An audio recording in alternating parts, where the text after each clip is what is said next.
2 بجے سے تھوڑا پہلے ہم واپس تھانے پہنچ گئے۔ اگلی صبح میں دیر سے سو کر اٹھا اور اس کا ایک سبب یہ بھی تھا کہ گزشتہ رات سوتے سوتے 3 بج گئے تھے۔ میں عموماً عشاء کی نماز کے بعد بستر پر لیٹ جاتا ہوں اور علیل صبح اٹھنے کا عادی ہوں۔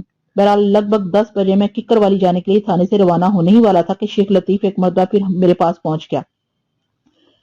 وہ اس وقت خاصا پرجوش دکھائی دیتا تھا۔ میں نے اس کا سبب پوچھا تو اضطراری لہجے میں بولا، تھانے دار صاحب، کالی بلی کا راز کھل گیا ہے۔ میں نے کچھ نہ سمجھتے ہوئے پوچھ لیا، کیا رات کو وہ رخصت ہونے کے بعد سائیں جی کے سین میں آئی تھی؟ نہیں جی، وہ جلدی سے بولا، اب تو کہیں بھی آنے جانے کے قابل نہیں رہی۔ اس نے خاصے دل گرفتہ انداز میں بتایا، ہماری گلے کے آخری سر پر جو کچرے کا ڈھیر ہے نا، وہ ادھر مری پڑی ہے۔ میں صبح اپنی دکان کی طرف جا رہا تھا تو اسے دیکھا۔ او، میں نے متاسفانہ انداز میں کہا، اس لیے وہ گزشتہ رات سائیں کے سین میں حاضری نہیں دے سکی۔ بہرحال بلی کم خوف دور۔ میں نے تھوڑا توقف کیا، پھر بات کو مکمل کرتے ہوئے کہا، کالی بلی کی موت سے آپ کی بیوی کی پریشانی تو ختم ہوئی؟ ان عورتوں کی پریشانیاں کبھی ختم نہیں ہوتی جناب، وہ مایوسانہ انداز میں گردن ہلاتے ہوئے بولا۔ اب زلیخا کو ایک اور وہم نے آ گھیرا ہے، وہ کہتی ہے کہ اس بلی کو کسی باہر کی شے نے قتل کیا ہے۔ سائیں کا آستانہ بہت بھاری جگہ ہے، ہمیں اپنی رہائش تبدیل کر لینی چاہیے ورنہ بیٹھے بٹھائے کسی لپیٹے میں آ جائیں گے۔ میں نے اس کا کندھا تھپکا اور تسلی میز لہجے میں کہا، آپ فکر نہ کرو شیخ صاحب، ایسا کچھ نہیں ہونے والا۔ مجھے تو کوئی فکر نہیں ہے جناب، وہ گہری سنجیدگی سے بولا، بس میری گھر والی سے جا کر کہہ دو کالی بلی تو اپنے انجام کو پہنچ گئی۔ میں نے اس کی بات پوری ہونے سے پہلے ہی کہہ دیا، اس کا انجام اچھا ہو یا برا اس کو بھول جاؤ، لیکن میں اس باگڑ بلے کا انجام بہت بھیانک کرنے والا ہوں۔ اس کے بعد آپ کے پڑوس سے ہر قسم کا سایہ جاتا رہے گا۔ میں نے ابھی تک شیخ لطیف کو یہ نہیں بتایا تھا کہ ہم سائیں کا سراغ لگا چکے ہیں اور میں مزہ کی کروالی جانے کے لیے تیار بیٹھا ہوں۔ اس نے چونک کر حیرت بھری نظروں سے مجھے دیکھا اور بولا، باگڑ بلا؟ میں سائیں کی بات کر رہا ہوں۔ میں نے وضاحت کرتے ہوئے کہا، آپ نے تو بنفس نفیس اسے کئی بار دیکھا ہوگا، میں نے تو اس کی صرف تصویر ہی دیکھی ہے، وہ کسی جنگلی بلے کے مانندی تو دکھائی دیتا ہے۔ کیا آپ نے سائیں کا پتہ لگا لیا؟ پتہ بھی اور ٹھکانہ بھی۔ میں نے ایک ایک لفظ پر زور دیتے ہوئے کہا، میں اسے لینے ہی جا رہا ہوں، شام سے پہلے وہ آپ کو اس تھانے کی حوالات میں ملے گا۔ اس نے ہمدردی بھرے لہجے میں استفسار کیا، کیا بشرا کا بھی سراغ مل گیا؟ اس کے بارے میں فی الحال کوئی اطلاع نہیں ہے۔ میں نے ٹھہرے ہوئے لہجے میں کہا، سائیں ایک مرتبہ قابو آ جائے پھر بشرا کی تفصیل معلوم ہو جائے گی۔ شیخ لطیف کو رخصت کرنے کے بعد میں موزہ کیکر والی روانہ ہو گیا۔ میں نے صرف ایک کانسٹیبل صفدر علی کو اپنے ساتھ رکھا تھا، 2 کانسٹیبلز پہلے سے وہاں موجود تھے۔ سائیں کو قابو کرنے کے لیے اتنی نفری بہت کافی تھی۔ میں سیدھا متعلقہ تھانے پہنچا اور تھانہ انچارج سے ملا۔ مبین ملک نے بڑی گرم جوشی سے میرا استقبال کیا۔ رسمی لیکس لیک کے بعد میں موضوع کی طرف آ گیا اور پوچھا، میرے مطلوبہ افراد کے بارے میں کیا خبریں ہیں ملک صاحب؟ میں نے نہایت ہی رازدارانہ انداز میں تحقیق کی ہے اور صرف ایک شخص کا سراغ لگانے میں کامیاب ہو گیا ہوں۔ مبین ملک نے گہری سنجیدگی سے کہا، آپ کے مطلوبہ سائیں کو چودھری نور عالم نے اپنی حویلی میں پناہ دے رکھی ہے، لیکن آپ نے بشرا نامی جس عورت کا تذکرہ کیا ہے وہ حویلی کے اندر موجود نہیں، بلکہ میری تفتیش کے مطابق سائیں اکیلا ہی ککر والی پہنچا ہے۔ او، میں نے ایک طویل سانس خارج کی۔ بشرا کے بارے میں اب سائیں ہی سے پوچھنا پڑے گا۔ ایک لمحے کو رک کر میں نے اضافہ کرتے ہوئے کہا، چودھری نور عالم کو تو کسی قسم کا کوئی شک نہیں ہوا نا؟ سوال ہی نہیں پیدا ہوتا ملک صاحب۔ مبین ملک نے اپنی مونچھوں کو تاؤ دیتے ہوئے کہا، میں نے اس سلسلے میں بہت احتیاط برتی ہے، کیونکہ صرف آپ کا ہی نہیں بلکہ میرا بھی مشن ہے۔ وہ چند لمحات کے لیے سانس لینے کو رکا اور پھر بات جاری رکھتے ہوئے بولا، یہ چودھری نور عالم بھی بندہ ٹھیک نہیں، گاہے بگاہے اس کی شکایات مجھ تک پہنچتی رہتی ہیں، لیکن اس پر ہاتھ ڈالنے کا مجھے موقع نہیں ملا۔ اتفاق سے یہ موقع ہاتھ لگا ہے۔ اب سائیں کے معاملے سے نپٹنے میں ایک مجرم کو پناہ دینے کے جرم میں چودھری کو دھر لوں گا۔ آئیڈیا اچھا ہے، میں نے سراہنے والے انداز میں کہا، اس نیک کام میں ایک لمحے کی تاخیر بھی مناسب نہیں ہوگی۔ آئندہ 10 منٹ کے اندر ہم تینوں تھانے سے نکل کر چودھری کی حویلی کی سمت روانہ ہو گئے۔ 3 کانسٹیبلز میرے عملے کے تھے، 3 ملک مبین نے اپنے تھانے کی نفری میں سے لے لیے۔ کیکر والی پہنچتے ہی ہم نے ان 6 کانسٹیبلز کو چودھری کی حویلی کے چاروں طرف پھیلا دیا۔ وہ سب سادہ لباس میں تھے، لہذا کسی کو ان کی سرگرمی پر شک نہیں گزر سکتا تھا۔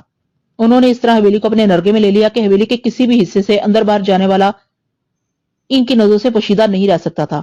انہیں ہدایت کر دی گئی کہ کسی بھی شخص کو قابو کرنے کے لیے وہ کوئی بھی انتہائی قدم اٹھا سکتے ہیں۔ میں ملک مبین کے ساتھ حویلی کے اندر چلا گیا۔ چودھری نور عالم نے بڑی بے دلی سے ہمارا استقبال کیا۔ وہ مبین کا صورت آشنا تھا، اسے دیکھتے ہی پہچان گیا۔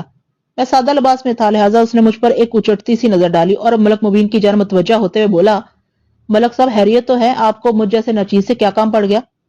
چودھری کے انداز میں گہرا طنز بھرا ہوا تھا۔ اس سے مجھے یہ سمجھنے میں ذرا بھی دقت نہیں ہوئی کہ وہ اپنے علاقے کے تھانہ انچارج سے خوش نہیں تھا، اور یہ صورتحال یک طرفہ نہیں تھی۔ نور عالم مجھے ایک مغرور اور جٹ قسم کا چودھری محسوس ہوا۔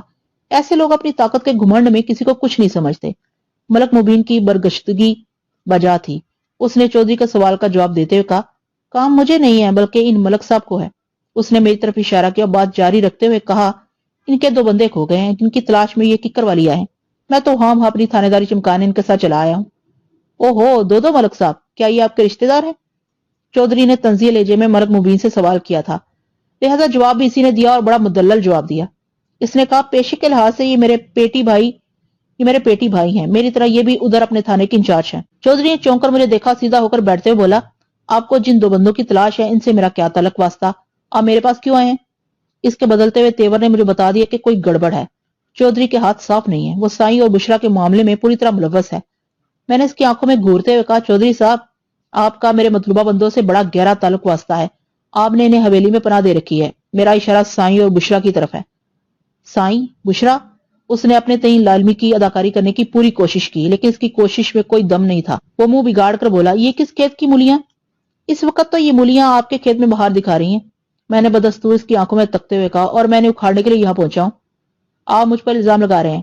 وہ بچر گیا، کیا آپ یہ کہہ رہے ہیں کہ میں نے 2 مجرموں کو اپنی حویلی میں پناہ دے رکھی ہے؟ برہمی اور غصے کی شدت نے چودھری کی زبان کو ہمارے حق میں پھیر دیا تھا۔ میں نے سنسناتے ہوئے لہجے میں کہا، یہ الزام نہیں بلکہ حقیقت ہے نور عالم، اور تم نے 2 مجرموں کا ذکر کر کے یہ تسلیم کر لیا ہے کہ تم سائیں اور بشرا سے واقفیت رکھتے ہو، کیونکہ میں نے تو ابھی تک انہیں مجرم نہیں کہا، میں نے تو صرف 2 بندوں کا حوالہ دیا تھا۔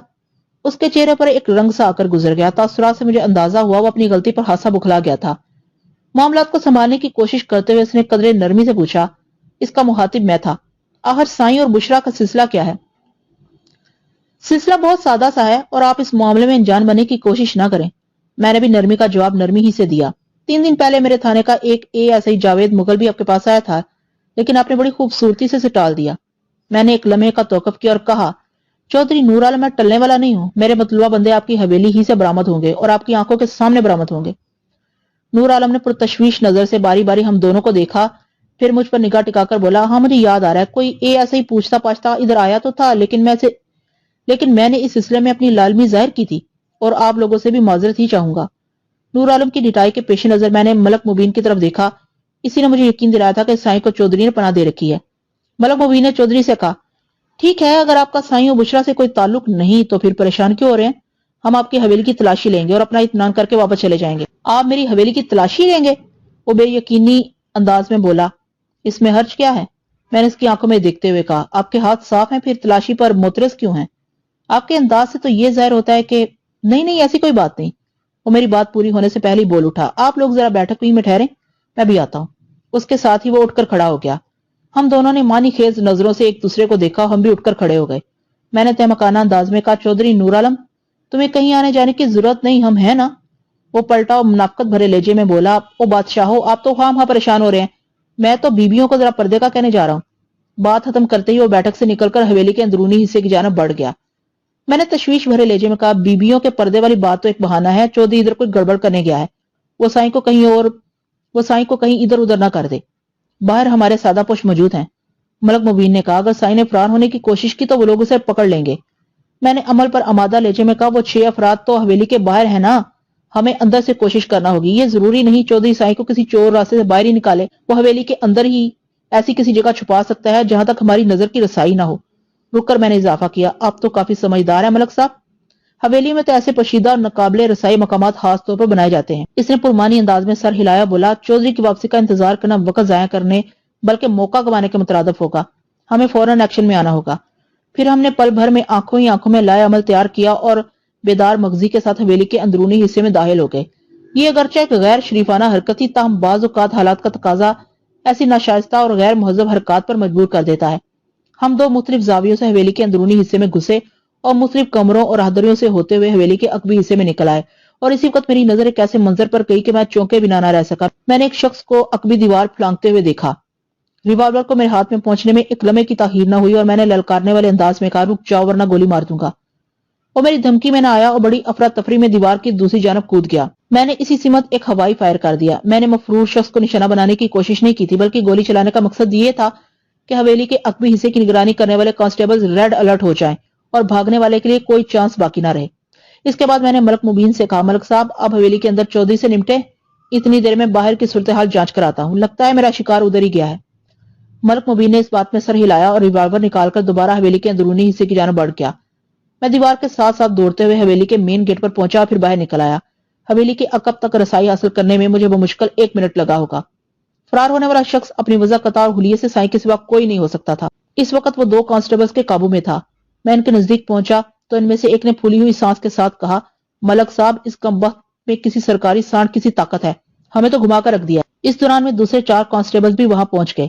میں نے فوراً سائیں کو الٹی ہتھکڑی لگائی، اس کے منہ پر ایک زناٹے دار تماچا رسید کرتے ہوئے کہا، اس نے جتنا گھمانا تھا گھما لیا، اب اس کے گھومنے کی باری ہے، اور میں تو اس کو ایسا گھماؤں گا کہ… میں نے جملہ ادھورا چھوڑا۔ اس پیرے فرتوت کی آنکھوں میں دیکھتے ہوئے کہا، بشرا کہاں ہے؟ کون بشرا؟ اس نے چونکنے کی اداکاری کی۔ میں نے اس کے منہ پر ایک اور تھپڑ مارا اور غصیلے لہجے میں کہا، تمہاری یادداشت واپس لانے کے لیے تھانے لے جانا پڑے گا۔ ادھر حوالات میں وہ گدھا بھی موجود ہے جس کی بیوی کے بارے میں میں تم سے پوچھ رہا ہوں۔ پتہ نہیں آپ کن لوگوں کا ذکر کر رہے ہیں؟ وہ بیزاری سے بولا۔ میں سلیم، اس کی بیوی بشرا کا ذکر کر رہا ہوں۔ میں نے زہر بھرے لہجے میں کہا، وہی میاں بیوی جو تمہارے پڑوسی ہیں اور تم دونوں کو الگ الگ محاذ پر بے وقوف بناتے رہے ہو۔ اس نے ایک مرتبہ پھر تجاہل عرفانہ سے کام لینا چاہا اور جواباً میں نے وہیں لات مکہ کر کے اس کا حلیہ ٹائٹ کر دیا۔ میرے اس سلوک پر وہ مجھے بڑی بڑی دھمکیاں دینے لگا۔ وہ مجھے اپنے جلال سے ڈرانے کی کوشش کر رہا تھا۔ میں نے اس کی درگت کو جاری رکھتے ہوئے کہا، تم جب میرا کمال دیکھو گے تو اپنے جلال کو بھی بھول جاؤ گے۔ کمبخت، سی طرح بتا دو بشرا کا ہے، ورنہ مجھے ادھر ہی تھانہ لگانا پڑے گا۔ وہ مسلسل پٹتا رہا، لیکن بشرا کے سلسلے میں اس نے زبان کھول کر نہیں دی۔ شاید وہ اس خوش گمانی میں تھا کہ چودھری اسے بچا لے گا۔ میں اسے دھکیلتے ہوئے حویلی میں لے آیا تاکہ وہ اپنی پست پناہ کا شاندار حشر دیکھ سکے۔ اس دوران میں ملک مبین نے چودھری نور عالم پر قابو پا لیا تھا۔ اسے باقاعدہ ہتھکڑی تو نہیں لگائی گئی تھی، تاہم وہ گرفتاری ہی کی حالت میں تھا۔ حویلی کی تفصیلی تلاشی کے باوجود بھی کہیں سے بشرا کا سراغ نہ مل سکا۔ پتہ نہیں اس ذلیل انسان نے ایک بے وقوف شوہر کی حسین و شدا بیوی کے ساتھ کیا تھا۔ سائیں کی ناپاک زبان کا زنگ آلود کفل تھانے پہنچ کر ہی کھولا جا سکتا تھا۔ میں نے ملک مبین سے کہا، ملک صاحب، آپ کے تعاون کا بہت بہت شکریہ۔ میرے مطلوبہ افراد میں سے ایک بندہ تو ہاتھ لگ گیا، دوسری بندی میں اس کے اندر سے نکال لوں گا۔ آپ اپنے چودھری صاحب کو سنبھالیں اور مجھے جانے کی اجازت دیں۔ اس نے تشکرانہ انداز میں کہا، ملک صاحب، آپ کی وجہ سے مجھے بھی موقع مل گیا، ورنہ چودھری صاحب تو پٹھے پر ہاتھ ہی نہیں رکھنے دیتے تھے۔ اب ان کی مزاج پرسی لازمی ہو گئی ہے۔ اس میں تو کسی شک و شبے کی گنجائش باقی نہیں رہی کہ انہوں نے ایک مجرم کو پناہ دی ہے۔ کسی مجرم کو پناہ دینا آنت جرم میں شمار ہوتا ہے، اس کے لیے کڑی سزا بھی قانون کی کتابوں میں رقم ہے۔ چودھری نور عالم معاندانہ انداز میں ملک مبین کو گھور کر رہ گیا، تاہم زبان سے کچھ نہ بولا۔ مجھے یقین تھا کہ ہمارے جانے کے بعد وہ ملک مبین سے سودے بازی کی کوشش ضرور کرتا۔ اب اس بات کا دار و مدار ملک مبین پر تھا کہ وہ کہاں آ کر ٹھہرتا ہے۔ ویسے جتنے خلوص اور جان ماری سے مبین نے ہم سے تعاون کیا تھا، اس کے پیشی نظر بڑے وثوق سے کہا جا سکتا تھا کہ وہ اصول پر سودے بازی نہیں کرے گا۔ میں اپنے سٹاف اور سیاہ کرتوت پیرے فرتوت کے ساتھ کیکر والی سے واپس لوٹ آیا۔ راستے بھر سائیں کسی گہری سوچ میں ڈوبا رہا۔ وہ یہ ظاہر کرنے کی کوشش کر رہا تھا جیسے وہ کوئی عمل کر رہا ہو جس کے نتیجے میں وہ مجھے بھاپ بنا کر اڑا دے گا، یا پھر مکھی بنا کر بس کی چھت پر بٹھا دے گا۔ اس پر اسرار خاموشی کے دوران وہ گاہے گاہے اپنی سرخ آنکھوں سے مجھے گھور بھی لیتا تھا۔ دیکھنے کا انداز ظاہر کرتا تھا جیسے وہ بازوان خاموشی مجھ سے کہہ رہا ہو، بچوں مجھ سے ٹکرانے کا انجام بہت بھیانک ہوگا۔ میں سائیں کی ان خاموش دھمکیوں سے ذرا بھی متاثر نہ ہوا اور بخیر و عافیت اسے اپنے تھانے کی حوالات میں پہنچا دیا۔ میں نے ایسے جلالی نقلی بابا بہت دیکھ رکھے تھے جو چرس کے سوٹے لگا لگا کر اپنی آنکھوں کو سرخ کر لیتے ہیں۔ میں اس قسم کے مسٹنڈوں سے نمٹنا بخوبی جانتا تھا۔ میں نے لات جوتے کی مدد سے سائیں کی تھوڑی بہت پیلی تو وہیں ٹکر والی ہی میں ناک کے راستے نکال دی تھی، رہی صحیح کسر تفتیش کے دوران نکل جاتی، اور کچھ نہیں کہا جا سکتا تھا کہ وہ صرف ناک ہی کے راستے نکلے گی۔ حوالدار فیاض محمد بہت خوش تھا۔ وہ ہٹے کٹے سائیں کو دیکھ کر مچل گیا۔ ملک صاحب، اسے ایک رات کے لیے میرے حوالے کر دیں، پھر دیکھیں میں کس طرح اس کی زبان سے بشرا کے بارے میں گلواتا ہوں۔ ماشاءاللہ، اس قسم کے عزائم سے تو تم خاصے جوان لگ رہے ہو، میں نے تیکھے انداز میں کہا، ورنہ جب ہڈ حرامی کا موڈ ہو تو تم بڈھے بابے بن جاتے ہو۔ وہ حجالت امیز انداز میں ہنسا اور کہنے لگا، ملک صاحب، میں بڈھا تو ہو گیا ہوں، اس لیے کہہ رہا ہوں کہ اس آخری حصے میں مجھے سائیں جیسے روحانی بزرگ کی تھوڑی خدمت کر لینے دیں، ہو سکتا ہے اس طرح میری عاقبت سنور جائے۔ عاقبت سنوارنے کا حق ہر انسان کو حاصل ہے، لہٰذا میں نے حوالدار فیض محمد کو ایک پیرے فرتوت کی مٹھی چاپی پر مامور کر دیا۔ اس خدمت گزاری سے پتہ نہیں حوالدار کی عاقبت سنوری یا نہیں، البتہ سائیں کی آخرت ضرور خراب ہو گئی۔ فیض محمد نے رات بھر سائیں کی وہ خاطریں کی کہ صبح تک وہ کسی ریکارڈ کے مانند بجنے کے لیے تیار ہو چکا تھا۔ میں نے اس ننگے انسانیت کا اقبالی بیان نوٹ کیا جس کے مطابق وہ میرے قائم کردہ اندازے پر پورا اترا تھا۔ اس نے اقرار کیا کہ بشرا کے ساتھ اپنے معاملات کو آگے بڑھانے کے لیے ہی اس نے سلیم کو قبرستانی چکر میں ڈالا تھا۔ وہ بے وقوف یہی سمجھتا رہا کہ سائیں کے بتائے ہوئے عمل سے بشرا اس کے قابو میں آ جائے گی، اور وہ خبیث پیشوا اس کی بیوی پر قبضہ مضبوط کرتا گیا۔ بشرا کو اس نے اپنی لچے دار جلالی باتوں میں اس طرح الجھایا کہ وہ ایک ہوس پرست شخص کے ہاتھوں کھلونا بن کر رہ گئی۔ کھلونا کھیلنے کے لیے ہوتا ہے، یہ جس کے ہاتھ میں ہو وہی اس سے کھیلتا ہے، اور بسا اوقات